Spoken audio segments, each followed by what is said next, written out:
Hello, welcome back to my another blog. এটা হচ্ছে আলারনাথ মন্দিরের যাওয়ার পথে।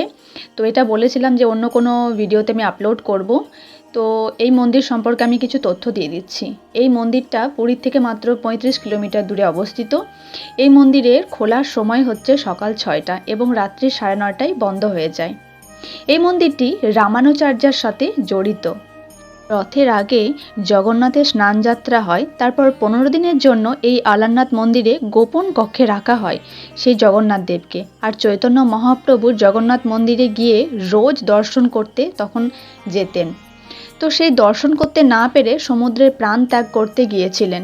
তারপর যখন দৈববাণী হয় যে জগন্নাথ আলারনাথে গিয়ে তার দর্শন দেবেন, তখন তিনি সেই এক দৌড়ে সেখানে একদম এই মন্দিরে চলে এসেছিলেন।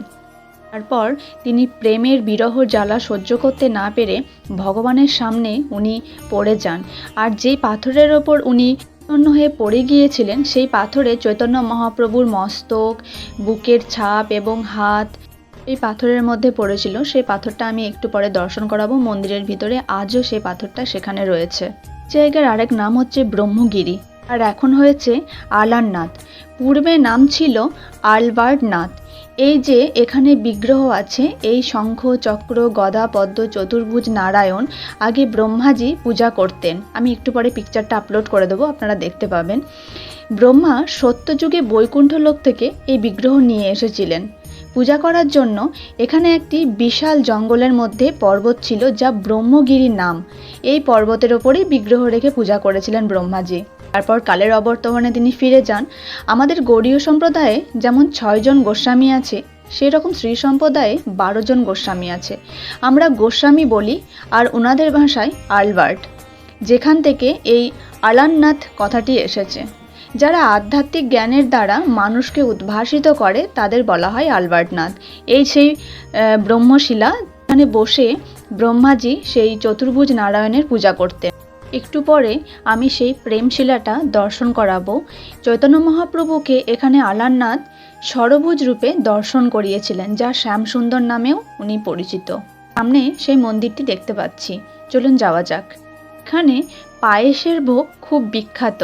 কালের অবর্তমানে এই আলারনাথের পূজার ভার পড়েছিল এক গ্রামের ব্রাহ্মণের ওপর। তিনি তার সন্তান এবং স্ত্রী নিয়ে এখানেই থাকতেন এবং ওনার সেবা করতেন। তো উনি ছিলেন মুষ্টি ভিক্ষা করে জীবনযাপন করতেন। তো ওনার মুষ্টি ভিক্ষা এককালীন শেষ হয়ে যাবার জন্য উনি মুষ্টি ভিক্ষার জন্য আবার উনি বেরিয়েছিলেন। যার পূজাভারের দায়িত্ব ওনার ৫ বছরের সন্তানের ওপর দিয়ে যায়। এই সেই প্রেমশিলা আপনারা দেখতে পাচ্ছেন। আর এই সেই ষড়ভুজ শ্রীকৃষ্ণ, যিনি আলারনাথ এই যে চৈতন্য মহাপ্রভুকে দর্শন দিয়েছিলেন। এই সেই চৈতন্য মহাপ্রভুর শরীরের অঙ্গের ছাপ। আর এই সেই প্রসাদ যেটা আমি এখন পেয়েছি, আর যার ঘটনা এখন আমি শোনাতে যাচ্ছি।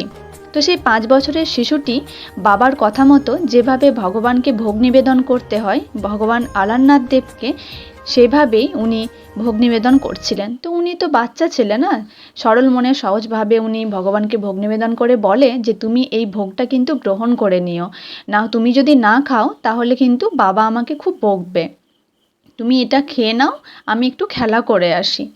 তো উনি আধা ঘন্টা পর যখন আসেন, তখন দেখে যে সেই ভোগ একই অবস্থায় পড়ে আছে। তখন বলে, কি ভগবান, তুমি খাওনি? কেন খাওনি? তুমি যে না খেলে বাবা তো আমায় বকবে, তারা ভাববে আমি তোমাকে ভালোভাবে খেতে দিইনি, তোমাকে ভোগ নিবেদন করিনি ভালোভাবে, তুমি খেয়ে নাও। তো ওর মা যেভাবে ওকে খাওয়ায় সেভাবে ও ভগবানকে খাওয়াচ্ছে। যখন অনেক অনুনয় বিনয় করার পর যখন উনি খাচ্ছিলেন না ভগবান, তখন ঠিক আছে উনি রেগে গিয়েছিলেন। সেই ৫ বছরের বাচ্চা শিশুটি তখন বলেন যে তুমি খাবে না, দাঁড়াও। তখন বাইরের থেকে একটা লাঠি নিয়ে এসে ভগবানের মাথার ওপরে যেই না মারতে গেছিল, ভগবান অমনি স্বয়ং ভক্তের কথা রাখার জন্য পক্ষী থেকে নেমে উনি সেই ভোগ গ্রহণ করছেন। তারপরে সেই প্লেট উনি ওনার মায়ের হাতে দেন এবং সেই ভোগ খেয়েই ওনারা দিন যাপন করতেন। তো তারপর একসময় তার বাবা আসে এবং তার মা তাকে সমস্ত ঘটনা খুলে বলে যে দেখো, যেভাবে ভগবানকে ভোগ নিবেদন করা হয় তারপর হয়তো তোমার সন্তান খেয়ে নেয়। তার পিতাজি তাকে বলে, ঠিক আছে, তুই ডেলি যেভাবে ভোগ নিবেদন করিস সেইভাবেই করবি, আমি কিন্তু মন্দিরের বাইরে লুকিয়ে থাকবো, আর বলবি যে এই ভোগ অর্ধেক খেতে, আমি চেক করব কিন্তু। তখন সেই 5 বছরের শিশুটি গিয়ে তাকে বলে যে ভগবান, তুমি খেলেও দোষ, তুমি না খেলেও দোষ, বাবা কিন্তু বলেছে যে তুমি এটা অর্ধেক খাবে আর অর্ধেক কিন্তু রেখে দিও। সে সমস্ত কিছু সেই তার বাবা দেখে যে স্বয়ং ভগবান গরুর পক্ষী থেকে নেমে তিনি ভোগ আস্বাদন করছে। তো সেদিনকে তিনার মা গরম পায়েস বানিয়েছিল, যে পায়েসটা আমি একটু আগে দর্শন করিয়েছি। যখন সেই পায়েসের ভোগ গ্রহণ করতে যাচ্ছিলেন, তো তার বৃদ্ধা আঙুলটা যেই না সে গরম পায়েসের মধ্যে ঢোকানো হয়েছিল, তার বাবা এসে তখন সে ভগবানের হাত ধরেছিল আর বলে, আমি তোমার 22 বছর ধরে সেবা করছি, তুমি একটিবারও আমাকে দর্শন দাওনি।